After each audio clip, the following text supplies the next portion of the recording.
The story begins. The Galactic Council had been watching Earth for 43 cycles. They catalogued its resources, mapped its continents, and studied its dominant species with the detached curiosity of scientists observing insects. Humans, they concluded, were soft, emotional, divided. They warred among themselves over invisible lines and ancient grievances. Their bodies were fragile, their lifespans brief, their technology primitive by galactic standards. Ambassador Kelran of the Thovian Collective presented his findings to the Council with confidence. Humans posed no threat. They had barely achieved faster-than-light travel. Their weapons were crude. Their governments were unstable. When the VRWN Horde requested permission to absorb Earth into their growing empire, Kelran saw no reason to object. The VRWN were conquerors, but they were efficient. They didn't destroy worlds, they assimilated them. Resistance was met with overwhelming force, but surrender meant survival. The Council approved the motion with little debate. Earth would fall within 10 planetary rotations. The humans would be given a choice, submit or perish. Nobody expected them to choose neither. The VRWN war fleet arrived on a Tuesday morning.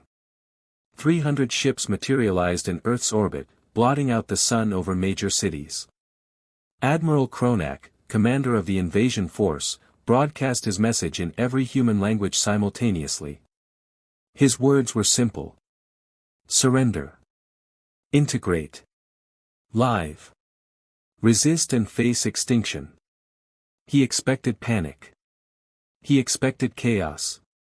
He expected world leaders to flood communication channels with desperate pleas for mercy.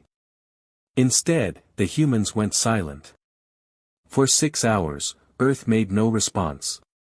Kronak grew impatient. He ordered a demonstration strike on an uninhabited island in the Pacific Ocean. The plasma bombardment turned rock and sand into glass.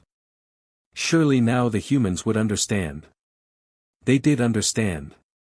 Just not in the way Kronak expected. The first human ships launched from hidden facilities across the planet. They weren't sleek or elegant like the vessels of the Council races. They were bulky, angular, covered in armor plating and weapon arrays. They didn't maneuver with grace, they moved with purpose. Kronak laughed when he saw them. Primitive. Predictable. Then the humans opened fire. The railguns hit first. Solid slugs accelerated to impossible speeds, punching through VRWN shields like they weren't there. 3 warships disappeared in silent explosions before Kronak even understood what was happening. He ordered evasive maneuvers, but the human weapons tracked with terrifying accuracy. Missiles followed, swarming his fleet in waves.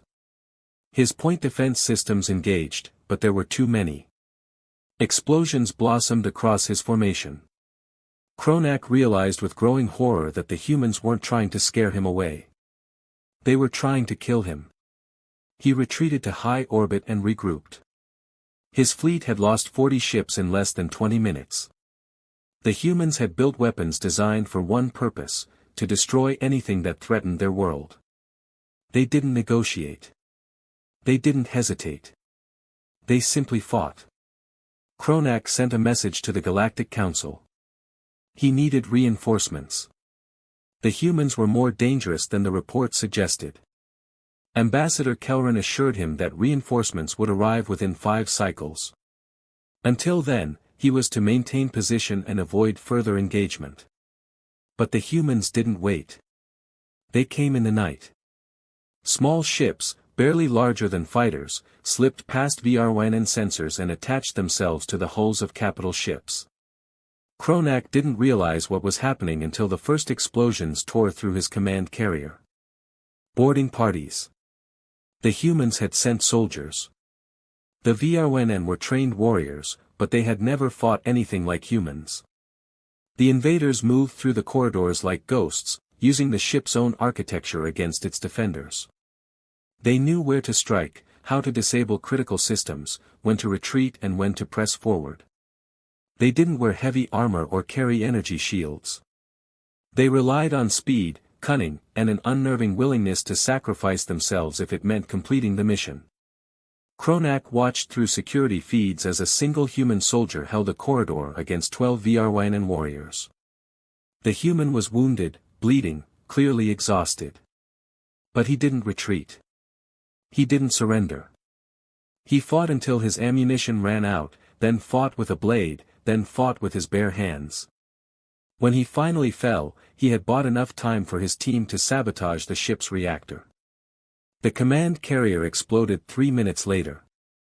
Kronak escaped in an evacuation pod. Half his fleet was gone. The rest was scattered, damaged, leaderless. The humans didn't pursue. They didn't need to. They had made their point. Earth would not surrender. And anyone who came to take it would pay a terrible price. The Galactic Council received Kronak's report in stunned silence. Ambassador Kelleran read the casualty figures 3 times, certain there had been an error. The VRWN Horde, one of the most feared military forces in known space, had been crippled by a species that hadn't even left its own solar system a century ago. Council leader Vishara, a towering figure with crystalline skin and ancient eyes, rose from her seat. Her voice carried the weight of millennia. We were wrong about the humans. We must not make that mistake again. The emergency session of the Galactic Council convened within hours of receiving Admiral Kronak's report. Representatives from 47 species gathered in the orbital station above Thovos Prime, their faces displaying varying degrees of shock, disbelief, and fear. Ambassador Kelleran stood before them, his 4 arms trembling slightly as he presented the compiled data. The human counterattack lasted 7 hours, he said, his voice hollow. In that time, they destroyed 163 VRWN warships. They boarded 17 capital vessels. They suffered losses, yes, but their casualty ratio was, he paused, struggling with the numbers. Unacceptable by any military doctrine we understand. Council leader Vishara studied the holographic displays floating before her. Tactical breakdowns. Weapon analyses. Recordings from VRWN ship sensors. The humans fought like no species the galaxy had ever encountered. They didn't retreat when outnumbered. They didn't negotiate when outgunned. They adapted, improvised, and struck at vulnerabilities with surgical precision. They targeted our reactor cores, Kronak's voice crackled through the recording. They knew exactly where to hit. How could they possibly know our ship architecture? Ambassador Kelleran had an answer, though he wished he didn't. We've been studying them for 43 cycles. We assumed the observation was one-sided. We were wrong. The humans have been studying us as well. Every ship that entered their system, every probe we sent, every diplomatic vessel, they were gathering intelligence. They learned our weaknesses while we dismissed theirs. A murmur rippled through the chamber. The Keltheran representative, a being of pure energy contained within a crystalline matrix, pulsed with agitation. This changes the strategic assessment of Sol's system entirely. If humans possess this level of tactical awareness and technological capability, they represent a threat to regional stability. They represent more than that, Bashara said quietly.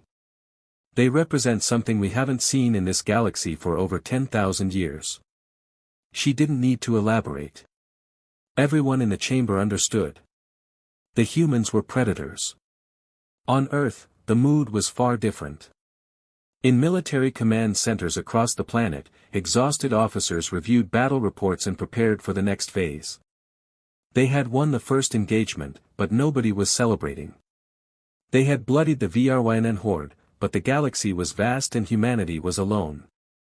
General Sarah Chen stood in the operations center beneath Beijing, watching tactical displays that tracked debris fields in orbit. Each blinking red marker represented a destroyed VRYN ship. Each green marker represented a human vessel that hadn't come home. The price of victory was written in the names of pilots, marines, and crew members who had given everything to protect their world. Estimate on VRYN reinforcements, she asked without looking away from the displays. Her tactical officer, Colonel James Okoye, pulled up intelligence projections. Council patterns suggest they'll authorize a second wave within 48 hours. Larger fleet. Better prepared. We caught them off guard once. We won't get that advantage again. Chen nodded. She had expected as much. The VRNN wouldn't make the same mistakes twice. Neither would humanity. What's the status on Project Prometheus? Final testing phase. The engineering teams think they can have it operational within 72 hours. Make it 48. Chen turned to face her staff. We need to send a message the entire galaxy will understand. They thought we were weak because we fight among ourselves. They need to learn that we save our best weapons for outsiders. Across Earth, factories that had been retooled for war production worked around the clock. Humanity's fractured governments had united with startling speed once the VRNN fleet appeared. Old conflicts were shelved. Resources were pooled. Every nation, every corporation, every research facility contributed to the war effort. Weapons that had existed only as theoretical concepts were fast-tracked into production. Technologies that peacetime ethics committees would have debated for decades were approved in hours. The humans were doing what they had always done throughout their bloody history. They were innovating in the crucible of warfare. In orbit above Earth, Commander Marcus Rivera piloted his fighter through a debris field that had once been part of the VRNN Vanguard. His squadron was on patrol, watching for scouts or advance elements of the next invasion wave. His console beeped with a contact alert. Control, this is Hawk 7. I've got a single contact, small profile, approaching from lunar orbit. Classification unknown. Copy that, Hawk 7. Weapons free. Engage at your discretion. Rivera armed his railguns and adjusted his approach vector. The contact wasn't broadcasting any identification codes. It wasn't maneuvering defensively. It was just drifting on a slow trajectory toward Earth. He closed to visual range and felt his breath catch. It was a VRNN escape pod. Damaged, barely functional, but with life signs aboard. Rivera's finger hovered over the firing trigger. Every instinct screamed at him to destroy it. The VRNN had come to conquer his world. They had killed his friends. They deserved no mercy. But he didn't fire. Control, Hawk 7. Contact is a damaged escape pod with life signs. Requesting instructions. There was a long pause. Rivera could imagine the debate happening in the command center. Finally, General Chen's voice came through his speaker. Bring it in, Commander. Let's see what our guests have to say. Admiral Kronak was pulled from the pod 6 hours later. He was injured, dehydrated, and terrified. Human soldiers escorted him through corridors of a military facility he didn't recognize. They didn't speak to him. They didn't explain where he was going or what would happen to him. They simply marched him forward with weapons ready. He was brought to a small room with a single table and 2 chairs. A human woman sat across from him. She wore a military uniform with insignia he didn't recognize. Her face was lined with exhaustion, but her eyes were sharp and calculating. I am General Sarah Chen, she said in flawless VRNN standard dialect. You are Admiral Kronak, commander of the invasion force that attacked my world. Do you understand why you're here? Kronak's translator implant processed her words. He struggled to speak. You should have killed me. Perhaps. Chen leaned back in her chair. But I wanted you to deliver a message to your superiors and to the Galactic Council. You came to Earth expecting an easy conquest. You thought we were weak. Divided. Primitive. You were wrong on all counts. Your species cannot stand against the galaxy, Kronak said, though his voice lacked conviction. The Council will authorize whatever force is necessary to neutralize the threat you represent. The threat we represent? Chen's expression hardened. We didn't ask for this. We didn't want this. We were perfectly content to explore our own system, develop our own civilization, and eventually join the galactic community as equals. You forced this war upon us. Now you'll live with the consequences. She stood and walked to a view screen on the wall. With a gesture, she activated a live feed. Kronak watched in horror as massive orbital platforms materialized around Earth. Weapons arrays larger than anything he had ever seen powered up one by one. Space-based railguns capable of hitting targets across the entire solar system. Missile batteries with payloads that registered on his implant as primitive but devastating nuclear weapons. And something else. Something his sensors couldn't identify. Energy signatures that shouldn't be possible with human technology. This is what we built in 3 months, Chen said quietly. Imagine what we'll build in 3 years. Now go back to your council. Tell them what you saw. Tell them that Earth will defend itself against any threat. And tell them that if they send another invasion fleet, we won't just destroy it. We'll follow it home. Kronak was returned to his pod and launched toward the nearest VRYN outpost 2 days later. By the time he arrived, he had replayed Chen's words 1,000 times. The humans hadn't just defeated the VRYN horde. They had done something far more dangerous. They had stopped being afraid. Admiral Kronak's testimony before the Galactic Council lasted 6 hours. He spoke of human weapons that defied conventional shield technology. He described tactics that prioritized aggression over preservation. He showed recordings of human soldiers who continued fighting even after sustaining wounds that would incapacitate any other species. When he finished, the chamber fell into heavy silence. Ambassador Kelran was the first to speak. The Admiral's report confirms our worst assessments.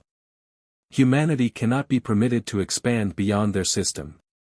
They are too dangerous, too unpredictable. I propose immediate quarantine protocols. We surround Sol system with monitoring stations and enforce a strict no-contact policy until the humans either destroy themselves or evolve beyond their violent nature. Several council members voiced agreement. The Zelthani representative suggested going further. Quarantine is insufficient. We should consider preemptive strikes against their military infrastructure. Destroy their orbital defenses while we still have numerical superiority. Waiting only allows them to grow stronger. Council leader Vishara raised one crystalline hand, and the chamber quieted. You propose genocide. The systematic destruction of an entire species because they defended their homeworld. Is that truly the path this council wishes to take? They are predators, the Zelthani representative insisted. You saw the recordings. They don't negotiate. They don't surrender. They kill with efficiency that suggests they were designed for warfare. All species are designed for warfare, Bashara replied. Survival demands it. The question before us is not whether humans are capable of violence. The question is whether we will make them our enemies by treating them as such. The debate continued for hours. Factions formed and dissolved. Proposals ranged from total annihilation to immediate diplomatic outreach. Through it all, Kronak sat in his designated area, listening to beings who had never seen combat discuss the nature of war. None of them understood what he understood. The humans weren't just defending their world. They were preparing for something larger. On Earth, Project Prometheus reached completion ahead of schedule. General Chen stood in the observation deck of the lunar facility, watching as the final components were assembled in the vacuum of space. The weapon was massive, larger than any warship humanity had ever constructed. It wasn't designed for ship-to-ship combat. It was designed to end wars before they began. Colonel Okoye joined her at the window. Engineering reports full functionality. We can fire on your command. Target selection. We've identified a VRWN and staging area approximately 40 light-years from Sol. Long-range reconnaissance suggests they're assembling a second invasion fleet. Current estimates put fleet size at over 800 vessels. Chen felt the weight of the decision settling on her shoulders. Firing Prometheus would announce humanity's presence to the entire galaxy. It would prove that Earth possessed weapons capable of striking across interstellar distances. It would also make very clear what happened to anyone who threatened human survival. What's the civilian population at the staging area? None. It's a military installation on an uninhabited moon. Collateral damage would be minimal. Chen nodded slowly. Prepare to fire. Authorization code Chen 7 Alpha 9. Execute on my mark. The Prometheus weapon was built on principles that shouldn't have worked. Human scientists had taken theoretical physics that other species had dismissed as impractical and weaponized it. The result was a directed energy beam capable of crossing vast distances without significant degradation. It didn't travel through normal space. It punched through dimensional barriers, creating a tunnel of coherent destruction that emerged precisely where it was aimed. General Chen gave the order. 40 light-years away, the VRWN staging area was preparing to launch. Admiral Threxus reviewed final deployment schedules with her command staff. 837 warships. 50,000 soldiers. Enough firepower to sterilize Earth's surface 3 times over. The humans had gotten lucky once. They wouldn't be lucky again. The Prometheus beam arrived without warning. One moment the moon existed. The next moment it was gone, converted to superheated plasma that expanded outward in a perfect sphere. The VRWN fleet had no time to raise shields or maneuver. Ships simply ceased to exist, atomized by energies that registered off every known scale. The entire engagement lasted 4 seconds. Across the galaxy, monitoring stations detected the energy signature. Scientists struggled to identify the source.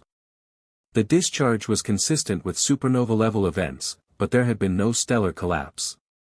The energy had appeared from nowhere, struck with impossible precision, and vanished.